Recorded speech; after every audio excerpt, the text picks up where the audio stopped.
Welcome to the Traders Market Intelligence Report brought to you by WealthBuildersHQ.com. This update is for Tuesday, not Monday. Monday's market close. Tuesday, September 2nd, 2025. Hope you're having a fantastic day, and I hope it's been a great trading day for you. As we get started, keep in mind that everything we look at is for education. Nothing's meant to be advice or recommendations. If you like what you see, make sure you follow along on the various social platforms that we have out there, folks. There's a ton of free content we put out day in and day out. Do not miss out on all of that material, just like this video here. All right, so we're going to start off with economic reports, and this is for next week. And if we grab a drawing tool, the ones that are going to be important is anything that comes at 10 o'clock and is red. Those are important reports. Why? Because the market's open. If you're in a trade 9:30 in the morning, 10 o'clock, PMI comes out, it could drastically alter the market one direction or another. Could an orange report do the same? Possible. You got an orange with a red, so it doesn't matter. It's still an important report. This is big. 10 o'clock. Jolts on Wednesday, right? Big report.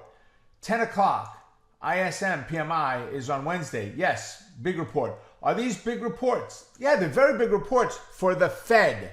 Has nothing to do with whether or not you're in a trade when the market is open. Market's closed. Unless you're trading futures, it doesn't matter. Now, if you are, then you might see some volatility around that time, so caution if that's the case. And the same thing with Friday. Everything is an 8:30 report. Yes, they're all red. They're all important. They're all important to the Fed, but they're not important to whether or not you've entered a trade already at 9:32 in the morning and at 10 o'clock a report comes out, which could drastically alter the effect of the market. So let's go take a look at the S&P, and man, it has been a market to be part of, isn't it? We are constant higher high, higher low, higher high, higher low, higher high, higher low, and yet another higher high. I actually should be drawing it in there at this point. Let's do it now, actually. Let's go grab a line right there. And I'm also going to draw what we use in power options plays called the blue zone. Do my best to get as close to those lines as possible, although I don't really have to be perfect at it.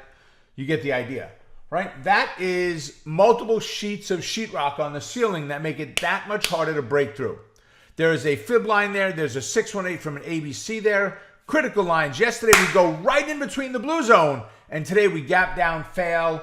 Not surprising. We had a pretty good week, right? Maybe a little bit of an overreaction today, a little bit to the economic reports. There is some fear of what's going on with the Fed.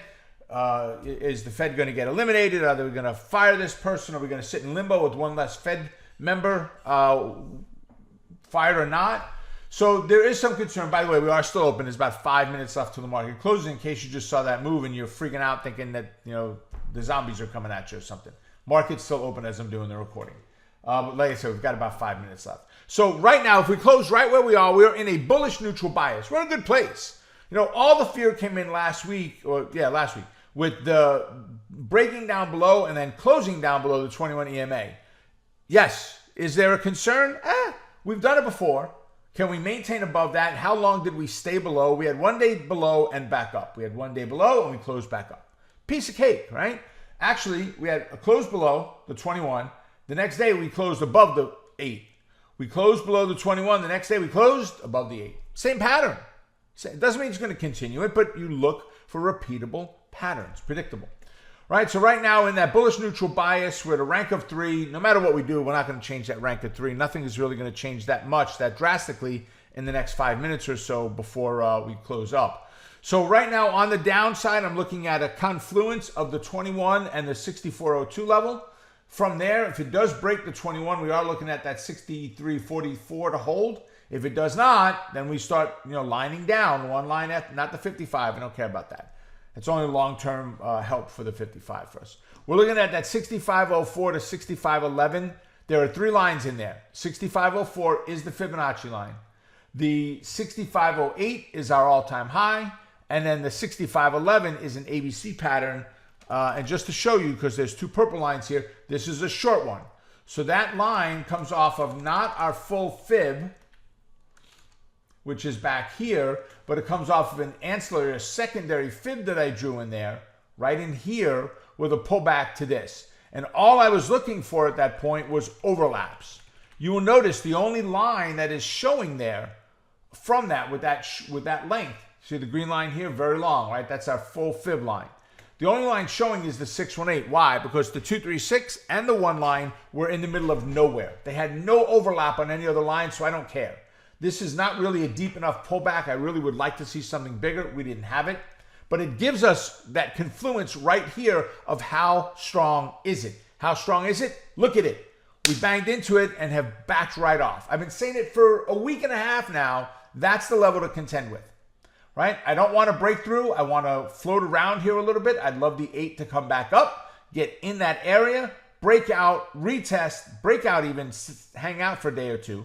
8 coming up, retest, bounce. Now we've got a confluence of the 8 and the fib line, and we break out from there. That would be the ideal scenario to the upside, right? If it breaks to the downside, we line down. Every single line, it's all laid out for us. Look, this is a map. You know where to go to next. Make a right turn at this corner. GPS time, right? You make the right. Now what? 3 blocks later, make a left. Well, that's here. Make a right. Make a left. Make a right. Make a left. U-turn. It's all right there, guys. The lines are all laid out. We know that at each one of those, we've got a decision to make. If we look at the VIX, fear, yeah, we're up a little bit. We're up 96 cents today. But it puts us at 1540. It's nothing. It's still super low as far as VIX goes. I'm not concerned with it at all, right? Overall, bigger trends on the market will prevail. Watch. So if we look here at a weekly chart first, right, we're waiting for a new swing high. We don't have one, right, because this fib is outdated already. It's pulled back and taken off. We don't have one. So the fib lines are still important. We used it right here, multiple days or weeks, 3 weeks together right here. Everything is good. We look at the bigger picture, which is the monthly, man, we're just rocking and rolling. And where are we right now? On the A, B, C, we're sitting at the 618 off of there, right in the range. Folks, for most of you, you've been with me for a long time, many of you for a long time. You've got a good understanding of what I do. You certainly understand the mechanics behind what I'm looking at. And Fibonacci, when it happens, it just becomes more of a, yeah, okay, I expect it to. There are others that look at it and call it voodoo and draw enough lines and sure, it's got to hit them sooner or later. That's all crap. All right? This is the equivalent. Saying that is the equivalent of telling me that everybody that plays Texas Hold'em is a gambler. I have friends that play Texas Hold'em. They are not gamblers, right? They are professional. This is their job. It's psychological. It's mental. It's calculated. They know exactly what they're doing in there. They've got a high probability. My sister-in-law is one. She's got a high probability of winning when she plays. Why? Because she's good at it, right? She knows what to look for. She knows to look for the signs. We can look for the signs right here. That 618 was not surprising to see a slowdown at. The rest of the free world that doesn't look at Fibonacci's, they have no idea it even exists. But mentally, something is telling them that's the place we're going to slow down. They don't know why. They don't see it. And that's okay. As long as it stops there, I don't care. Right? It slowed right down. So overall, big picture is great. We look at the daily. Daily looks good. Nothing to be fearful about. I mean, right now, we may close in a bullish bias. We've got, did we just close? So we did close bullish right now at this point. Yeah, 1600. We hit it. Right? That's military time, right? So we closed at a bullish bias, rank of 3. So I'm happy. Get a little bounce off there, and we play the dance again on Monday. Actually, Tuesday, because Monday we're closed. With that, ladies and gentlemen, make it a profitable day. Stay focused on the quest to becoming a great trader. Keep crushing it. And remember this. How about that? There is a brand new training that we're doing. It is called Mastermind Week. We're coming into all of the masterminds that we have for free this week.